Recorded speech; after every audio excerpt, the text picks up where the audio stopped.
പണ്ഡിതന്മാർ പറയും 5 തരം നിസ്കാരക്കാരുണ്ട്. അപ്പൊ നമ്മളെ നിസ്കാരം ഏതാന്ന് നമുക്കിത് മനസ്സിലാക്കാം. ഒന്നാമത്തെ ലാലിമുണ്ടി നഫ്സിഹിദാണ്. എന്താ ഒന്നാമത്തെ ആള്? നിസ്കരിക്കാണ്, അതിനോട് യാതൊരു നീതിയും പുലർത്തും. ഒന്നെടുക്കുമ്പോൾ മുഴുവൻ അവയവങ്ങൾ നനഞ്ഞോ നോക്കൂല. ഈ നിസ്കാരം ഏതാന്ന് ഓർമ്മ ഉണ്ടാവില്ല, എങ്ങനെയെന്ന് ഓർമ്മ ഉണ്ടാവില്ല. പ്രാർത്ഥന ചെല്ലിയിൽ ഇറക്കകത്ത് ഏതാ, ഇറക്കകത്ത് 3 എണ്ണായോ 4 എണ്ണായോ 2 എണ്ണായോ, ഒരു ബോധമില്ലാത്ത ഒരു നിസ്കാരം. അത് ശരിക്കും എന്താ വെച്ചാൽ അയാൾക്കൊരു കൂലിട്ടാനല്ല, പടച്ചെടുത്തൊരു ശിക്ഷ കിട്ടാനുള്ളൂ. ഇപ്പോൾ വൈലുല്ലിൽ മുസല്ലി എന്നാണ് അല്ലദീനഹും അൻ സ്വലാത്തിഹിം സാഹൂൻ.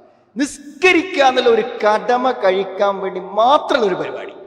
അങ്ങനെ നിസ്കരിക്കുന്ന ആൾക്കാണ്. ഒരു വരുന്നവും പോണതും അറിയില്ല, അത്ര പെട്ടെന്ന് പരിപാടി കഴിഞ്ഞ് പോകുന്നതാണ്. ഒന്നിലും പൂർണ്ണതല്ലാത്ത ആൾക്കാർ.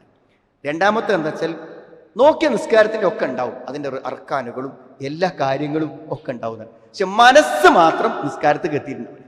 അതാ രണ്ടാമത്തെ വിഭാഗം.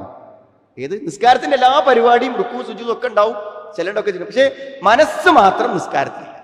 നിസ്കാരത്തിൽ എവിടെയോ എന്തെയോ ആലോചിച്ച് നിൽക്കുന്ന 2. മൂന്നാമത്തെ നിസ്കാരക്കാരൻ ആരാ വെച്ചാൽ, മൂന്നാമത്തെ നിസ്കാരം എന്ന് പറഞ്ഞാൽ നിയമങ്ങളെല്ലാം കൃത്യമായി പാലിക്കും, അതേപോലെ തന്നെ ചിന്തകളെ നിയന്ത്രിക്കും. പക്ഷേ അതേ സമയം എന്ത് ചെയ്യും, ചില സന്ദർഭങ്ങളിലൊക്കെ ചില അശ്രദ്ധകൾ വന്നു പോകും. അയാൾ പരമാവധി ശ്രമിച്ചിട്ടും ഒരു അയാൾക്ക് പ്രതിഫലം ഉണ്ടാവും, യാതൊരു സംശയവുമില്ല.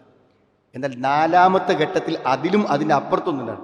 എല്ലാ നിയമങ്ങളും പാലിച്ച് എല്ലാം കൃത്യതയോടെ നിർവഹിച്ച് ആ നമസ്കാരത്തിന് സമ്പൂർണമായ ശ്രദ്ധ, അത് നിസ്കാരത്തിൽ മാത്രമല്ല, നിസ്കാരത്തിലേക്ക് വരുമ്പോഴും പുറപ്പെടുമ്പോഴും അതിൻ്റെ ഉളുവിലും എല്ലാം ആ നിസ്കാരം എന്നതിൻ്റെ പ്രാധാന്യത്തെ എല്ലാ നിലക്കും പരിഗണിച്ചു കൊണ്ടുള്ള ഒന്നാണ്.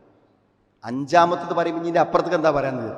5ാമത്തതിൽ പറയുന്നത് എന്താ വെച്ചാൽ പൂർണ്ണമായ ജീവിതത്തിൽ പരിപൂർണമായ ഭക്തി പുലർത്തി എല്ലാ നിഷിദ്ധങ്ങളിൽ നിന്നും വിട്ടുനിന്ന് ഒരു പരിപൂർണത സൂക്ഷ്മത പാലിക്കുന്ന ഒരു വ്യക്തിൻ്റെ നിസ്കാരത്തിൽ മാത്രം ശ്രദ്ധ പുലർത്തുന്ന ഒരാളെ നിസ്കാരം പോലെ അല്ലാതെ ജീവിതം മുഴുവനും ശ്രദ്ധ പുലർത്തുന്ന ഒരാൾക്ക് നിസ്കാരത്തിലും അതീവമായ ശ്രദ്ധ പുലർത്താൻ സാധിക്കുമെന്നാണ്. അങ്ങനെ നിസ്കരിക്കുമ്പോൾ അവൻ അള്ളാഹുവിൻ്റെ മുഖറബാവുന്നു, അള്ളാഹുവിലേക്ക് ഏറ്റവും അടുത്ത ആളാവുന്നു.